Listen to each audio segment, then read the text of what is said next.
"Come and see a man who told me all that I ever did," said the Samaritan woman in the Gospel of St. John, chapter 4, verse 29, to all the people in the city of Sychar.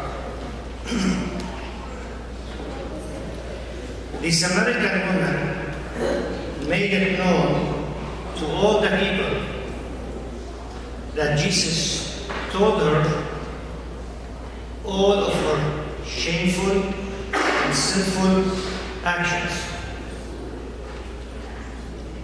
Furthermore, the woman made her announcement with joy and with sense of gratitude about the person who exposed to her sinful and shameful actions.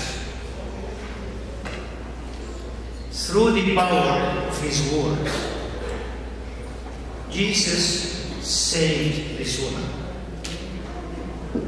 from the tyranny of sin that was hanging over her head and using the element of shame to blackmail her.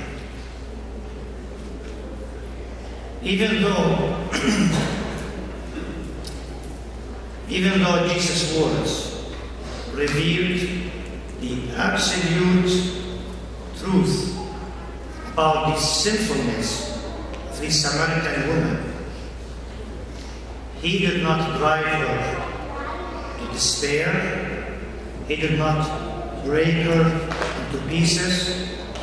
He did not suck life out of her.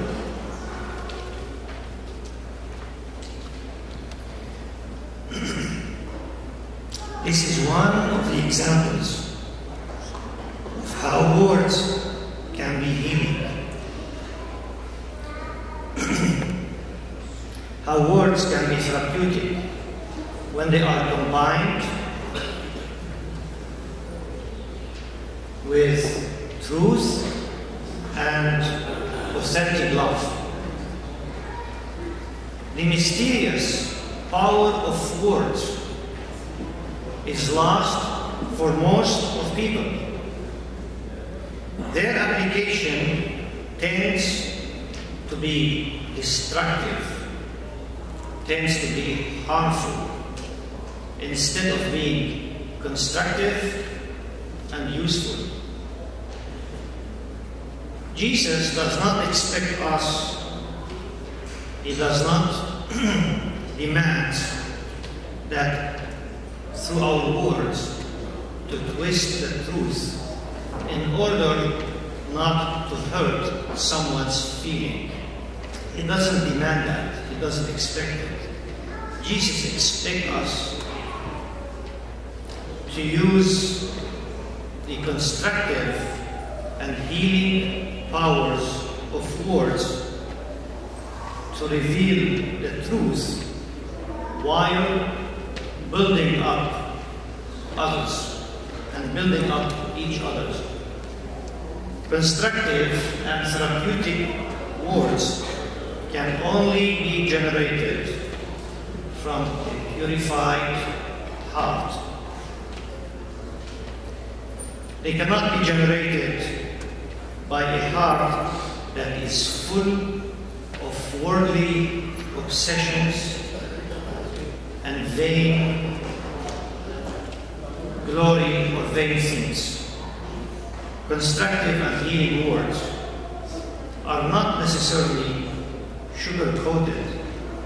In his example, what he did with the Samaritan woman, he told her the truth.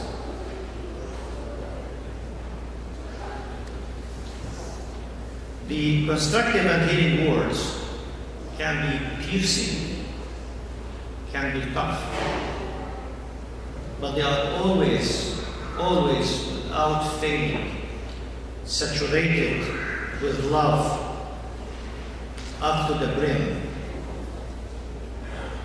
Those that consider themselves followers of Jesus Christ must filter must purify their choice of vocabulary and the way they use their words and the syntax of their words.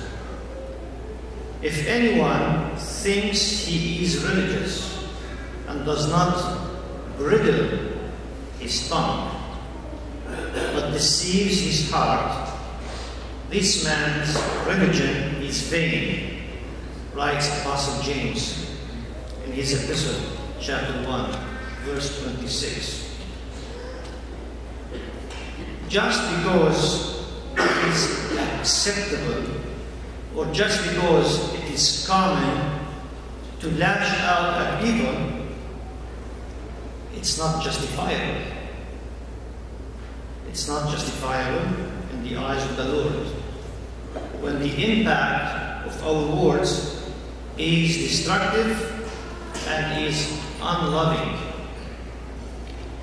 He that would love his life and see good days, let him keep his tongue from evil and his lips from speaking guile. Apostle Peter in his first epistle, chapter 3, verse 10. What is the excuse of Jesus' followers if their daily vocabulary doesn't even meet the criteria of the secular media?